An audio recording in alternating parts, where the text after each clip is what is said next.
Gracias, doctor Santiago Cárdenas. Bueno, esa es la parte, toda la parte de anécdotas, la parte entretenida. Ahora me toca a mí la parte desagradable, difícil. Por eso le llaman a esta doctrina social de la Iglesia, no solo que es el secreto mejor guardado de la Iglesia, sino que además de eso, explicarlo, dicen los que conozco a alguien muy específicamente que me dice que tiene gran experiencia en la enseñanza, que explicar la doctrina social de la Iglesia es un ladrillo. No es fácil, es una estructuración extraordinaria, muy bien hecha, maravillosa, indudablemente con ayuda de Dios, pero el explicarlo no es fácil. Hay algo que pudiera ayudarnos a entender un poco el sentido de esto, y es que la doctrina social de la Iglesia se dice que es orgánica. ¿Qué quiere decir? Que hay una serie de temas que se van tratando y se van profundizando. Pero es que esto no ocurrió en el desarrollo de la formación de esta doctrina, y lo veremos un poquito más adelante, sino es que eso se va dando de acuerdo con las épocas que se van presentando. Por ejemplo, en una época de una crisis extraordinaria, de una violencia extraordinaria, de una pobreza y una riqueza también desproporcionadas, un cambio inclusive del Estado, un cambio del sentido de autoridad, un cambio en cuanto a las relaciones sociales, pues se va dando de una cierta manera, y el Papa valientemente, digo valientemente porque me llamó la atención la primera vez que me enteré de esto, el papado tenía una posición internacional muy diferente a la que es ahora. Ahora oímos al Papa Francisco, a Juan Pablo II, Pablo VI, todos los que han hablado, como hablando con autoridad sobre temas reconocidos. Eran famosos inclusive por radio. Pío XII, cuando uno era muy chiquito todavía, oía hablar de estas cosas. Pero lo que es curioso es que en la época en que esto se escribe, la época de León XIII, el Papa decía, no, usted tiene que estar ahí en la sacristía. Esto es cuestión de fe y salvación de lo que usted tiene que hablar, no se meta en esta cuestión. Y entonces había dos grandes ideologías. También había un desarrollo por las ideologías en este cambio de la agricultura a esta revolución industrial que realmente llamaba la atención. O sea, habría que plantearse las cosas desde esos grupos que se iban formando a partir de la miseria tan extraordinaria que se vivía. También se dice que Dios manda las personas que realmente son santos para nosotros, pero las personas que pueden entender este fenómeno. Claro, San Juan Bosco también es de esta época y anterior, y entonces cuando este conflicto de la revolución social se va planteando, hay cosas que van saliendo, pero hay unos antagonismos brutales entre estas dos grandes ideologías, que eran, por un lado, el liberalismo, pero un liberalismo que decía, no hay nada de control, nosotros queremos libertad total, ausencia de control. No, nosotros vamos a actuar por la libertad de la persona. Y los socialistas que estaban planteando otro tipo de organización social. Bueno, hay algo que me gustaría, de acuerdo con lo que dijo el doctor Cárdenas, que me gustaría ampliar un poquito. El sentido de la doctrina social de la Iglesia, que es lo que empezábamos a decir anteriormente, que se va elaborando y es orgánica porque va presentando toda su estructura de una manera muy desarrollada, pero que fue surgiendo en cada momento y en cada exponente, pues tuvo su valoración y su manera de ensamblar esto. Esto viene, por supuesto, de los principios de la humanidad. Y además de eso, también en las Sagradas Escrituras, por ejemplo, en las tablas de Moisés viene en el número 7, no matarás. El catecismo lo recoge, habla de toda una serie de detalles. Pero nosotros tenemos que entender que también había un reconocimiento específico, lo tenemos todavía, de lo que es el Evangelio, la Sagrada Escritura, el Evangelio fundamentalmente. Entonces hay una serie de escritos apostólicos y va tomando forma un cuerpo a partir de los padres de la Iglesia. O sea, eran situaciones que se iban analizando y daban por resultado ciertos estudios. Esto ya cogió un cuerpo, un corpus le llaman, que es lo que en estos momentos, y fue realmente Pío XI en la 40º año, en el año 1931, quien le da el nombre de doctrina social. Pero todo esto se elaboraba en el mismo sentido. Vienen también, por supuesto, después los padres de la Iglesia, los grandes doctores del medioevo, y se va construyendo todo este asunto. Esto, en realidad, es la descripción del acompañamiento de la Iglesia a la humanidad. Y miren, yo tengo 3 cosas aquí. Que lo primero que tengo que hacer es realmente agradecerles la presencia esta noche de ustedes. No creo que se entretengan mucho. Vamos a tratar de identificar un poquito la sabiduría con que estas cosas están escritas, pero no es muy entretenido, ni yo soy un gran expositor para eso. Pero también quiero reconocer que es un momento importante. Esta es la 4ª semana social y estos muchachos están organizando estas semanas sociales y este año han vuelto a esta Rerum Novarum porque realmente es como la base de un nuevo camino. No es que la doctrina social de la Iglesia haya empezado en ese momento, cambia la situación de la estructura de la sociedad, pero realmente analizando esto, como les decía antes, con gran valentía, se van identificando toda una serie de factores. Y tengo aquí la encíclica como tal, pero me gustaría, si ustedes no se oponen, que en vez de usar una guía, que tengo aquí 8 copias, pude sacar, esto iba a ser presentado en un PowerPoint para hacerlo más entretenido, pero tenemos media hora. Quizás después podemos hacer algunas preguntas, ¿no? Más tarde. Y realmente ir a través de todo esto, que indudablemente es admirable la sabiduría que está de todo esto.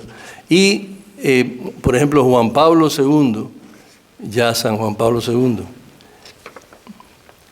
al cabo de 100 años, revisa esta encíclica y hace una encíclica Centesimus Annus de una magnitud extraordinaria. Y lo primero que hace es reconocer una serie de características. Por ejemplo, hay una descripción muy clara de las sociedades finales del siglo XIX.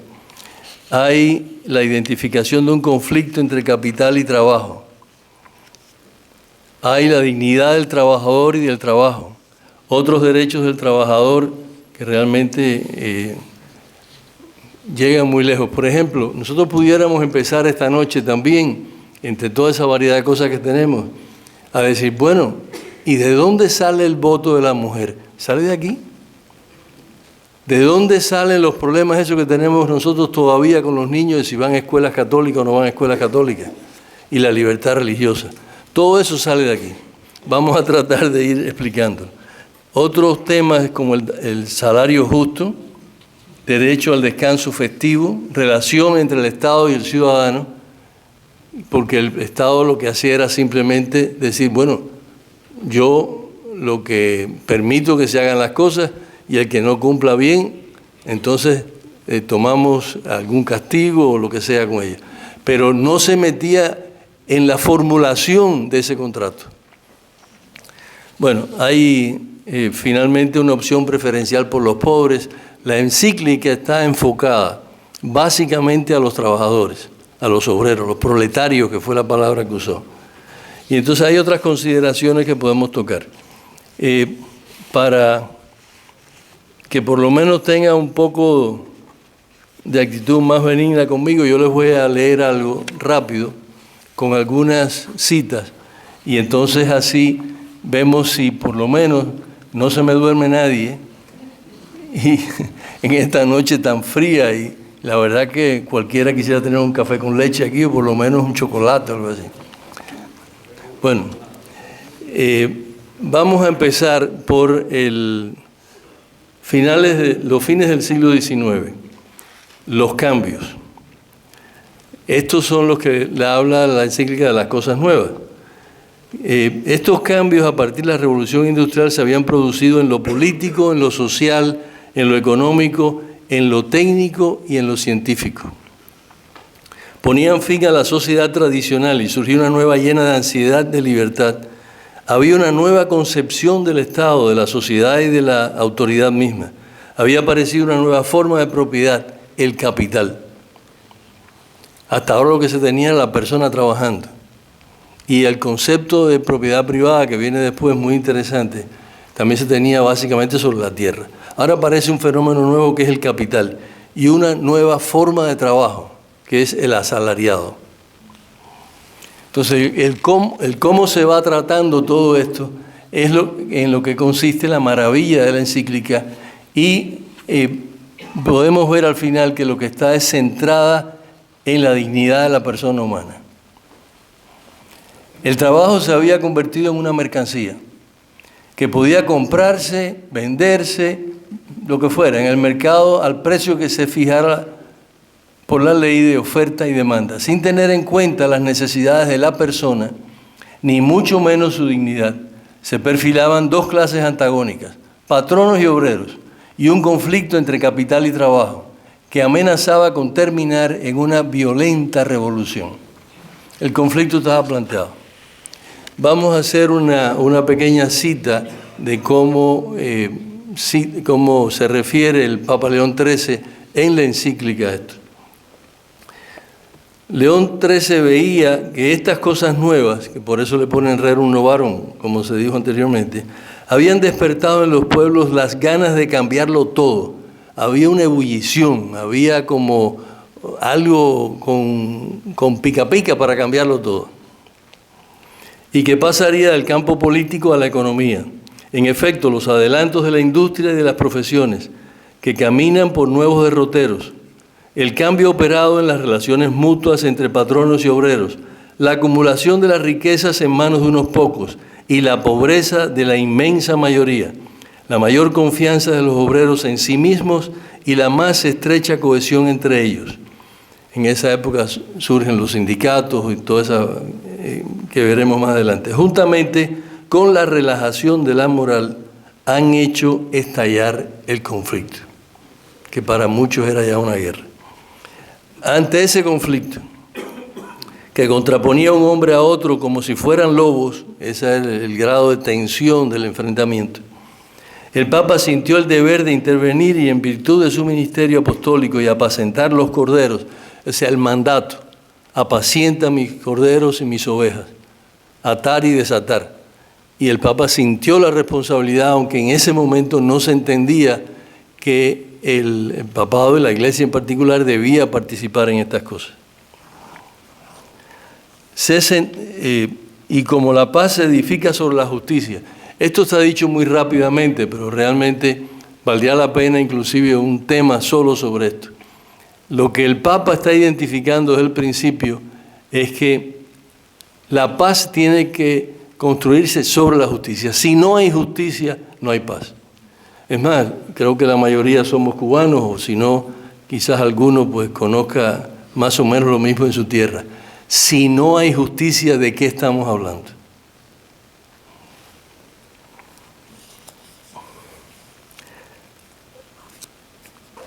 La encíclica se centró en proclamar las condiciones para la justicia en la situación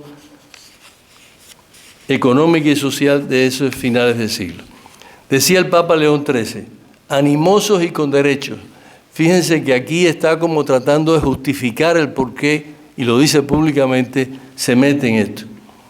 Animosos y con derecho claramente nuestro, entramos a tratar de esta materia, porque cuestión es esta a la cual no se hallará solución alguna aceptable si no se acude a la religión y a la Iglesia.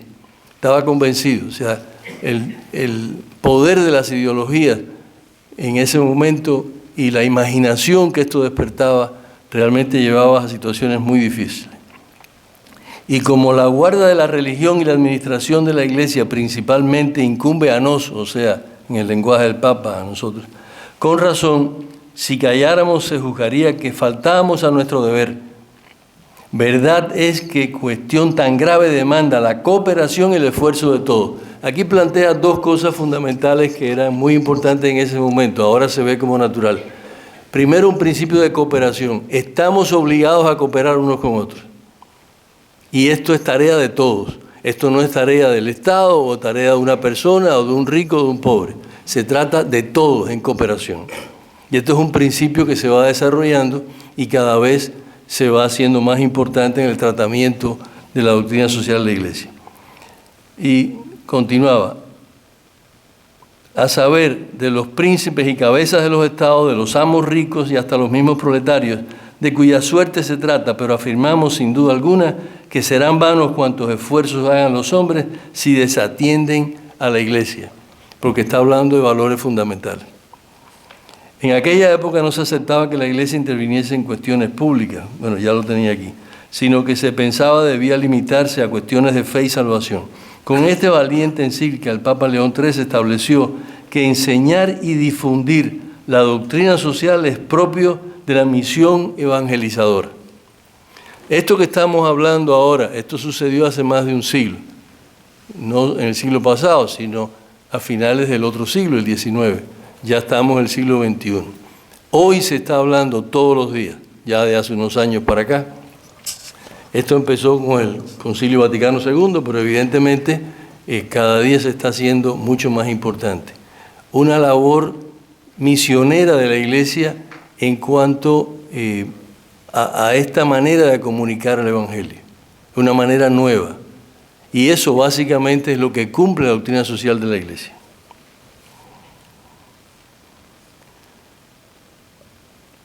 Por eso es importante, y Juan Pablo II lo dice, la doctrina social es parte esencial del mensaje cristiano. Por eso es evangelización. No me voy a meter en las implicaciones que tiene esto porque estamos entonces hasta mañana. Con su predecesor, León XIII, afirma Juan Pablo II que no existe verdadera solución para la cuestión social fuera del Evangelio y que la Iglesia Católica ofrece como orientación ideal e indispensable para afrontar las situaciones reales que se presentan en el tiempo su doctrina social, que reconoce lo positivo del mercado y de la empresa. Fíjense, porque vamos a entrar en detalle después que hay conflicto. Se reconoce lo positivo del mercado y de la empresa, pero al mismo tiempo indica que estos han de estar orientados al bien común. Y ahí está la clave. Y eso es fundamentalmente cristiano. Si no están orientados al bien común, ya no colaboran igual. Además, para que vean la integridad que tiene esto con la doctrina, el Catecismo de la Iglesia Católica precisa con claridad esta función de la Iglesia en el mundo, en el número 2442. No corresponde a los pastores de la Iglesia intervenir directamente en la actividad política y en la organización de la vida social. Esta tarea forma parte de la vocación de los fieles laicos, que actúan por su propia iniciativa con sus conciudadanos. La acción social puede implicar una pluralidad de vías concretas. Deberá atender siempre al bien común y ajustarse al mensaje evangélico y a la enseñanza de la Iglesia. Pertenece a los fieles laicos animar con sus compromisos cristianos las realidades y en ellas procurar ser testigos y operadores de la paz y la justicia. O sea, eso lo que corrobora es que lo que está dicho hace más de 100 años sigue siendo verdad y ha sido el inicio de un camino para ir desarrollando esto. Para restablecer la paz sobre la justicia, el Papa León XIII dictó el 15 de mayo del 81 su encíclica Rerum Novarum, estructurando todo un cuerpo doctrinal de las enseñanzas de la Iglesia encaminadas a dar justa solución a los problemas sociales y económicos que originaban el conflicto que el Papa llama la cuestión obrera. Esto es una manera muy sencilla de llamar la cuestión obrera, ese conflicto que se estaba planteando. Contra tal doctrina y las injusticias que se observaban en la realidad, surgían nuevas corrientes llamadas socialistas, que proponían otras formas de propiedad y organización política y social. La primera parte de la encíclica Rerum Novarum se dedica al remedio propuesto por el socialismo. Dice así, cito, para remedio de este mal, los socialistas, después de excitar en los pobres el odio a los ricos. Excitar en los pobres el odio a los ricos. Pretenden que es preciso acabar con la propiedad privada. Entonces inmediatamente entramos en el tema de la propiedad privada. Y sustituirla con la colectiva, en que los bienes de cada uno sean comunes a todos, atendiendo a su conservación y distribución, los que rigen el municipio o tienen el gobierno general del Estado. Con pasar los bienes de las manos de los particulares a los de la comunidad y repartir luego esos mismos bienes entre los ciudadanos, creen que podrán curar la enfermedad presente. Pero tan lejos está este procedimiento de poder dirimir la cuestión que más bien perjudicará a los obreros mismos y es además grandemente injusto porque hace fuerza a los que legítimamente poseen, pervierten los deberes del Estado e introducen una completa confusión en el orden social.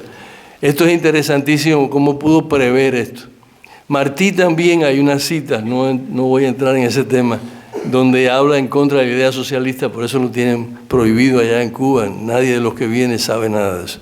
Pero realmente se podía prever el desastre de desconocer la propiedad privada, aunque vamos a hablar en otras implicaciones también. La encíclica va a renovar un combate, la lucha de clases y la abolición de la propiedad privada. De hecho que, a pesar de su importancia, no es absoluto. Es más, recuerdo hace poco hubo un artículo, o varios artículos interesantes de Carlos Alberto Montaner y otras personas que le respondieron sobre esto de la propiedad privada. Hay una gran confusión. Y dice aquí, no es absoluto, no vamos a entrar en todos los detalles, pero no es absoluto, ¿por qué? Porque tiene sus límites. O sea, una cosa es que el sentido de propiedad privada, y no quiero entrar en cosas que lo vamos a decir después, pero sea lo necesario para la vida. Y otra cosa es que también hay otras personas que lo tienen. O sea, todo lo que hay en el mundo, todo lo que hay en este planeta Tierra, lo ha puesto Dios para las personas. Entramos en eso después y quizás en el momento de las preguntas y respuestas. El Papa León XIII consideraba la propiedad de un derecho de la persona para su autonomía y para poder desarrollarse personalmente y toda la familia. El fracaso de los regímenes que imponían la colectivización de los medios de producción y la pobreza resultante de los obstáculos a la propiedad privada han probado en la práctica la importancia y beneficio de este derecho. Yo no sé si ustedes vieron, quizás alguno, quizás Pedro Corso que está por aquí, vio el documental El arte moderno de hacer ruinas. Eran unos muchachos muy encantados con la revolución, alemanes, que fueron a Cuba. Ellos estaban en todo esto de la cinematografía y querían hacer un documental de qué es lo que estaba pasando con esta gran revolución. Y resulta que después de tomar todas aquellas vistas le dieron permiso, le pidieron permiso y lo dieron.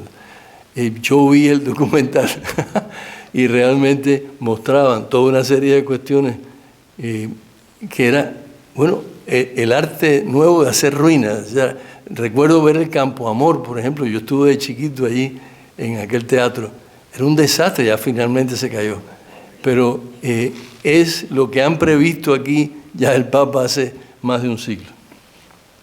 Desde el Génesis aparece que Dios creó la tierra para que el hombre la domine con su trabajo y goce de sus frutos, pero no excluyó a nadie ni privilegió a nadie. La respuesta del hombre al don de Dios es el trabajo, usando su inteligencia y la libertad para producir riquezas que han de redundar en un bien de todos, promoviendo el desarrollo económico.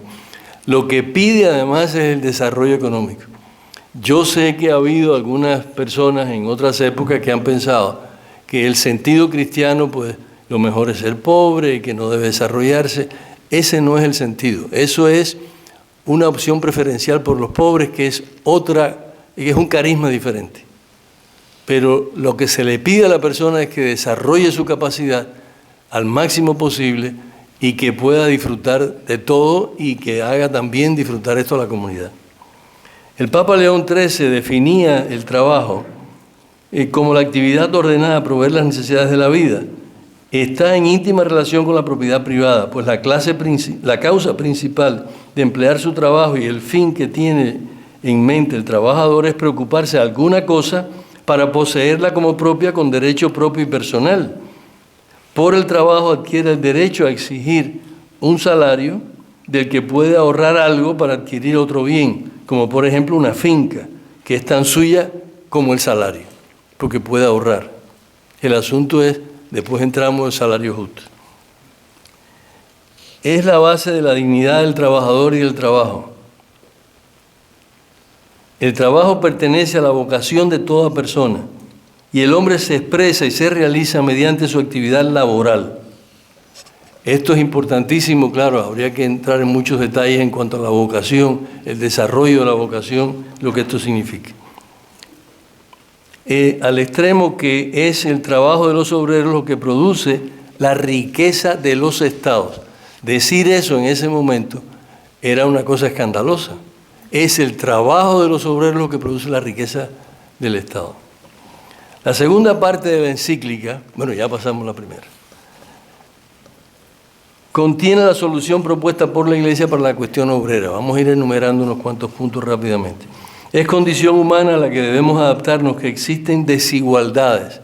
Tenemos que entender, y es correcto y es humano, existen desigualdades. Hay que reconocer esa realidad entre nosotros.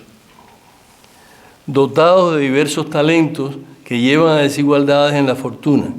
Pero la comunidad requiere esas desigualdades complementarias, como son diversos los miembros del cuerpo humano que se unen para provecho del ser.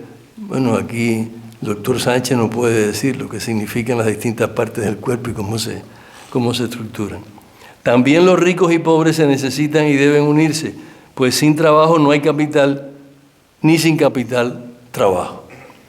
O sea, este sentido de equilibrio es lo que la confrontación de esas ideologías y además la violencia en imponer al otro lo que estoy pensando, lo que no dejaban ver claro. Y por eso era esto de una trascendencia extraordinaria. Es más, ha habido mucho interés en que esto no se conozca, que se mantenga secreto. El segundo punto es el cumplimiento de los deberes de proletarios y patronos, basados en dar a cada uno lo que es justo, unirá ambas clases. Termina la encíclica una expresión muy interesante, dice, cada uno debe hacer su parte. Y es que hay un deber de colaboración. O sea, no es simplemente que yo le quito al otro lo que puedo, sino hay un deber de colaboración entre todos. El tercero es entender el justo valor de las cosas y el verdadero destino de la vida. Estamos yendo muy rápido. Inculcando a los ricos sus deberes de justicia y caridad, pues sus riquezas no les librarán del dolor y habrán de dar cuenta del uso que hicieron de las mismas. Hay un juicio final. Aparte que el que no haga las cosas correctamente aquí puede tener la policía de Jayalí atrás, pero de todas maneras hay un juicio final. Consolando a los pobres a quienes Dios llama bienaventurados. De aquí es que haya ese reflejo sobre lo que se le llama más modernamente la opción esta preferencial por los pobres, ¿no? Que era como una caridad especial. Con esto se reprime la hinchazón de ánimo de los ricos y se levanta el abatimiento de los pobres, acordándose la distancia que quisiera poner la soberbia para que se unan en amistad. Este sentido de amistad es interesantísimo, es lo que ahora se llama solidaridad. Entonces, claro, han pasado más de 100 años y ha ido evolucionando el pensamiento. En otros momentos, por ejemplo, el Papa Pablo VI le llamaba la cultura del amor. Esto fue elaborándose, pero es el mismo concepto. Y el último punto es engendrando así la fraternidad que ponga fin a la contienda. Se pronunciaba León XIII contra la violencia que entrañaba la lucha de clases y se lamentaba que las ideologías dominantes del liberalismo y del socialismo rechazaran esta colaboración que él consideraba esencial para la justicia y la paz. La solución de estos graves problemas requiere los valores éticos religiosos que ofrece la doctrina social de la Iglesia.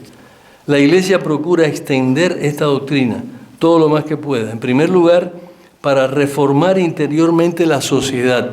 La sociedad necesita reforma. Es verdad que muchos estamos mal. O sea, no es un cuento de sirena y no es una poesía.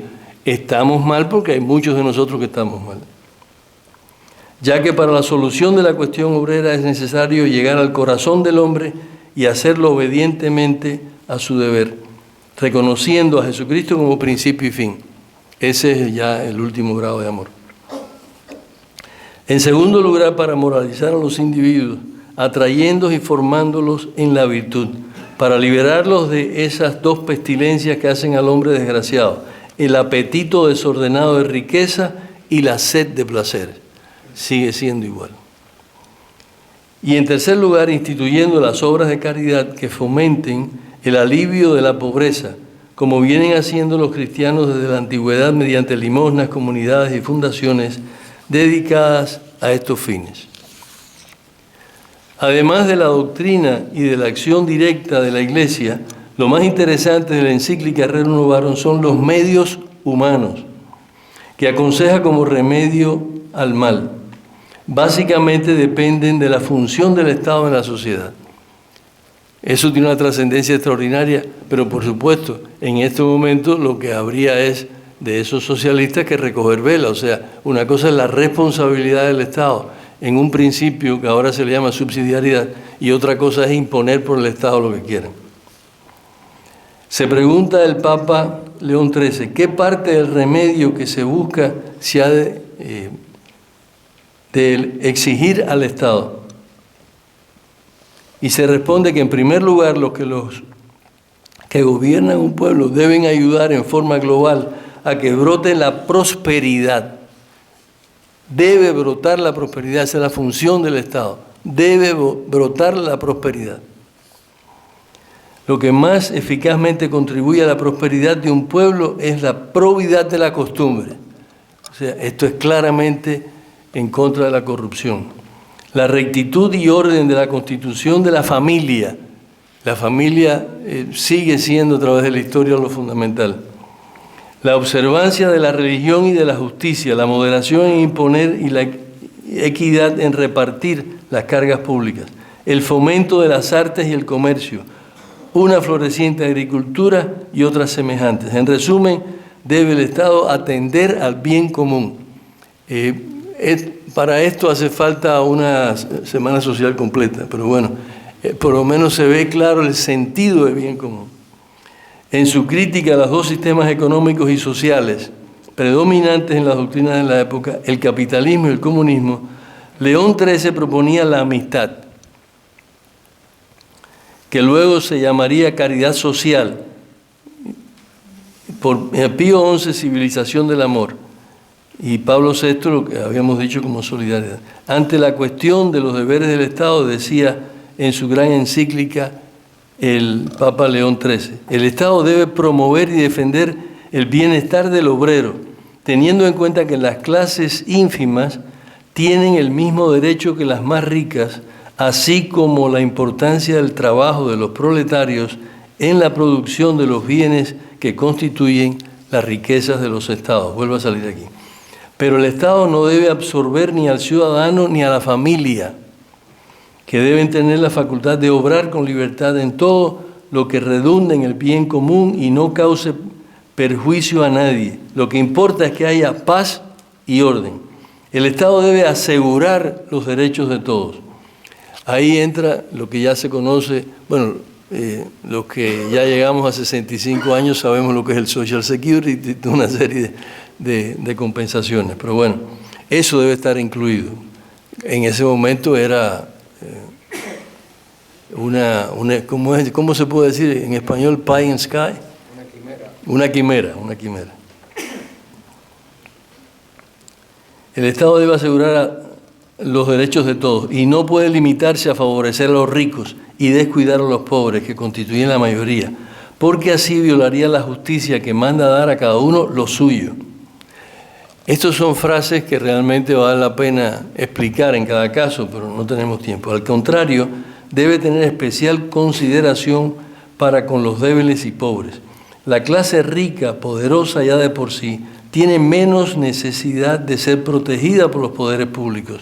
En cambio, la clase proletaria, al carecer de un propio apoyo, tiene necesidad específica de buscarlo en la protección del Estado. Por tanto, es a los obreros, en su mayoría débiles y necesitados, a quien el Estado debe dirigir sus preferencias y cuidados. Estas declaraciones comprueban que la constante preocupación de la Iglesia por los pobres y desvalidos que merecieron la predilección de Jesucristo. Anteriormente habíamos citado a los bienaventurados. Hoy le llamamos opción preferencial de los pobres, por los pobres, y es nuestra caridad cristiana. Esta obligación que la encíclica atribuye al Estado es consecuencia de su función principal de velar por el bien común. Es la responsabilidad del Estado, no la puede obviar. Pero no es que toda la solución de la cuestión social deba provenir del Estado, sino por el contrario, el Papa León XIII insiste en poner límites a la intervención del Estado. Vuelvo otra vez aquí el sentido de equilibrio.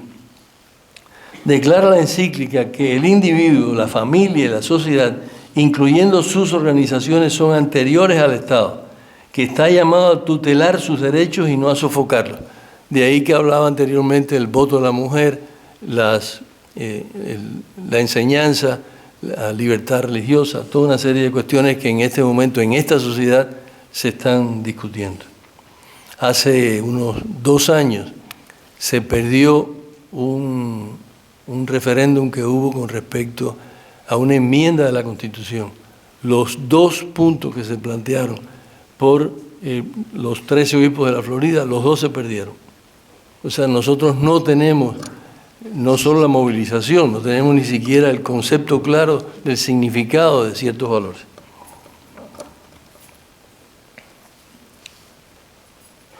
Así queda plasmado lo que hoy conocemos por el principio de subsidiariedad. Como dice Juan Pablo II, lo que constituye la trama y en cierto modo la guía de la encíclica y en verdad de toda la doctrina social de la Iglesia es la correcta concepción de la persona humana. De aquí es que parte, y eso en definitiva es lo que trata de proyectar, en la que Dios ha impreso su imagen y semejanza, confiriéndole una dignidad incomparable. Es el único ser sobre la tierra que tiene esta dignidad, que ha sido dado por Dios. Y los derechos que proceden de esta dignidad. A estos 2 principios de solidaridad y subsidiariedad debemos agregar un principio de complementariedad que llama al Estado a intervenir en función de suplencia. Esto es debido a ese concepto precisamente de subsidio.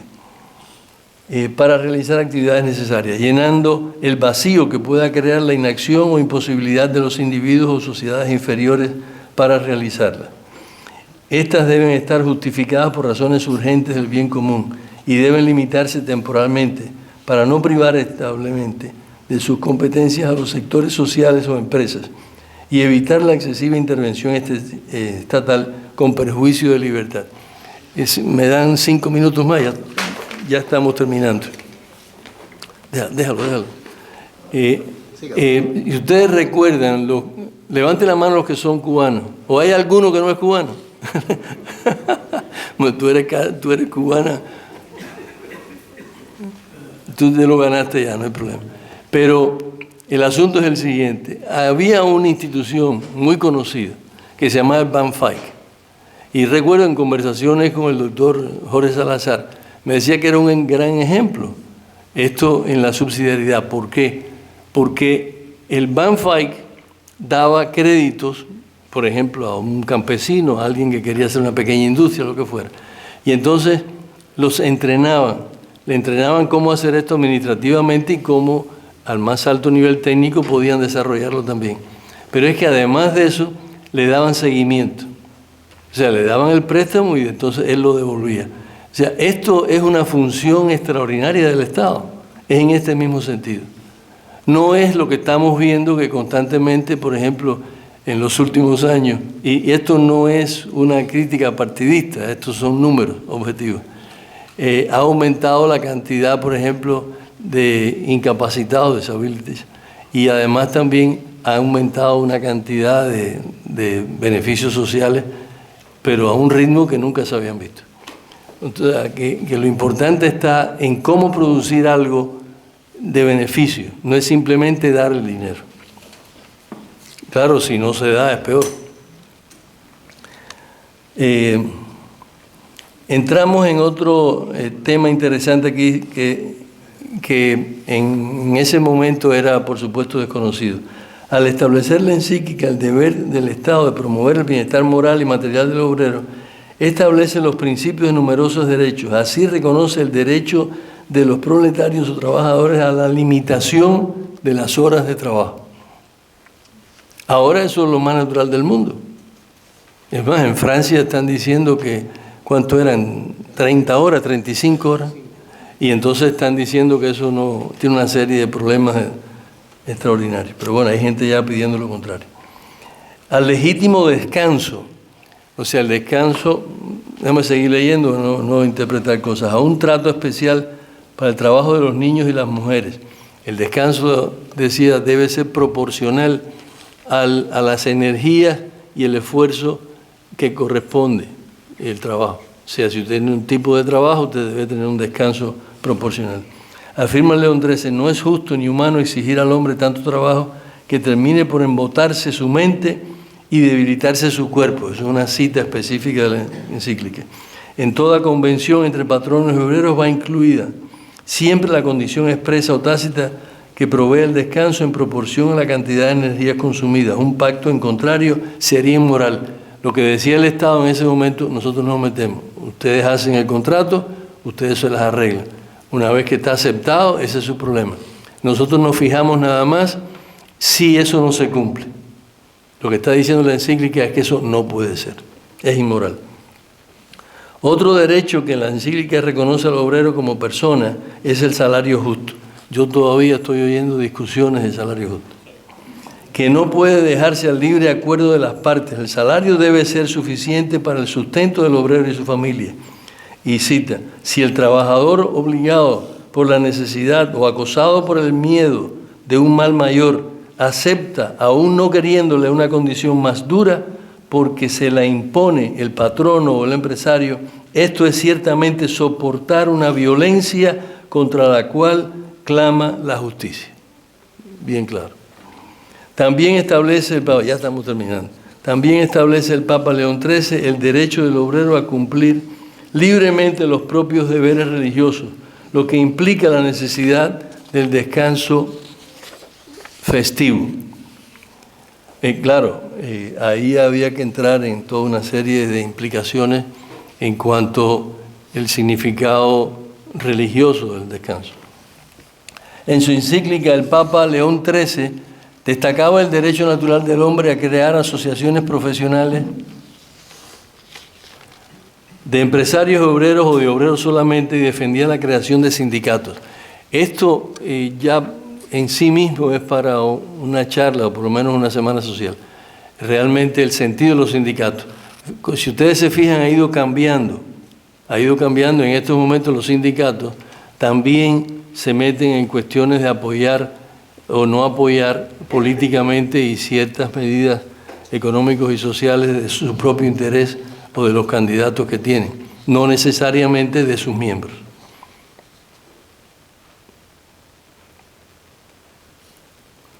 El Estado no puede prohibir la formación de sindicatos porque debe tutelar los derechos naturales.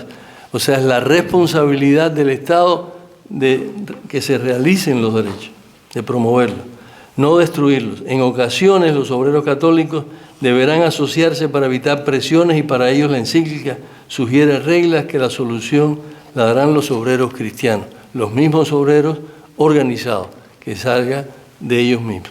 Bueno, hasta ahora aquí termina esto, no sé, pudiéramos seguir, tenemos como 3 hojas más, pero eso es lo que le decía, tengo unos esquemas que realmente valen la pena, pero son muy largos. Espero que no se haya dormido nadie y que haya sido ameno por lo menos. Gracias a todos.